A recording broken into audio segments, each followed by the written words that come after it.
Big boss ಖ್ಯಾತಿಯ ರಂಜಿತ್ ಜಗಳ ಕೇವಲ ಬಿಗ್ ಬಾಸ್ ಮನೆಯಲ್ಲಿ ನೋಡಿದ್ವಿ. ಆದ್ರೆ ಅವರ ಮನೆಯ ಜಗಳ ಹೀಗೆ ಪೊಲೀಸ್ ಠಾಣೆ ಮೆಟ್ಟಿಲೇರಿದೆ.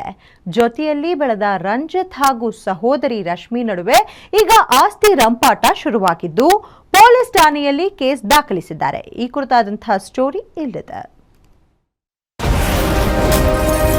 ಬೀದಿಗೆ ಬಂತು big boss Ranjith property matter. ಆಸ್ತಿ ರಂಪಾಟಕ್ಕೆ ಠಾಣೆ ಮೆಟ್ಟಿಲೇರಿದ ರಂಜಿತ್ ಸಹೋದರಿ. ಇವತ್ತು ಗಲಾಟೆ ಆಗಿರೋದು ನಮ್ಮ ಮನೆ ಒಳಗೆ ಬಂದು ಅವ್ರು ಗಲಾಟೆ ಮಾಡಿರೋದು. ಸೊ ನಾನು ಅವ್ರ ಮನೆಗೆ ಹೋಗಿ ಗಲಾಟೆ ಮಾಡಿಲ್ಲ. ಗಲಾಟೆಗೆ ಕಾರಣ ಇವಾಗ ಅಪಾರ್ಟ್ಮೆಂಟ್ ಅವ್ರಿಗೆ ವಾಪಸ್ ಬೇಕು ಅನ್ನೋದು ಅವ್ರಿಗೆ ತುಂಬಾ ಗಲಾಟೆ ಮಾಡ್ತಿದ್ದಾರೆ. ಏನಕ್ಕೆ ಅಂದ್ರೆ ಇದು ಅವ್ರ ಹೆಸರಲ್ಲಿದೆ. ಏನಕ್ಕೆ ಅಂದ್ರೆ ನಾನು ನನ್ನ ಹೆಸರು ಮಾಡ್ಕೊಂಡಿಲ್ಲ, ಅವ್ರ ಹೆಸರು ನಾನು ತಗೊಂಡಿದ್ದು 2017-18 ಅಲ್ಲಿ. ಸೊ ಹಾಗಾಗಿ ಅವರು ದೊಡ್ಡ ಇಶ್ಯೂ ಮಾಡ್ತಾ ಇದಾರೆ ಇವಾಗ. ಈ ಅಪಾರ್ಟ್ಮೆಂಟ್ ನನಗೆ ವಾಪಸ್ ಬೇಕು ಅಂತ. ಓಕೆ, ಶೇರ್ ಅಲ್ಲಿ ತಗೊಂಡಿದ್ರ ಅಕ್ಕ ಮತ್ತು ತಮ್ಮ ಇಬ್ರು?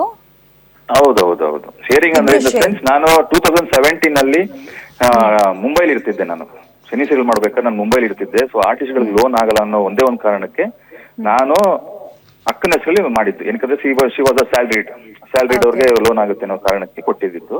ಏನೋ ಇತ್ತೀಚೆಗೆ ಪ್ರಾಪರ್ಟಿ ಶೇರ್ ವಿಚಾರಕ್ಕೆ ಸಂಬಂಧಿಸಿದಂತೆ ಕೇಳೋದಕ್ಕೆ ಹೋದ್ರೆ ರಂಜಿತ್ ಹಾಗೂ ಆತನ ಪತ್ನಿ ಮೇಲೆ ಜಗಳ ತೆಗೆದ ಸೋದರಿ ರಶ್ಮಿ, ರಂಜಿತ್ ಪತ್ನಿಗೆ ನೀನು ವರದಕ್ಷಿಣೆ ತಂದಿಲ್ಲ, ನನ್ನ ಮನೆಗೆ ಬಂದು ಬಿದ್ದಿದ್ದೀಯಾ, ಭಿಕಾರಿ, ಹಾಗೆ ಹೀಗೆ ಅಂತೆಲ್ಲ ಬಾಯಿಗೆ ಬಂದಂತೆ ನಿಂದಿಸಿ ಕಿರಿಕ್ ಮಾಡಿದ್ದಾಳಂತೆ. ದ್ರಾಕ್ಷಿ ಗೋಡಂಬಿ ಮಾನ ಮರ್ಯಾದೆ ಇಲ್ಲದೆ ತಿಂತಾ ಇದೆಯಲ್ಲ.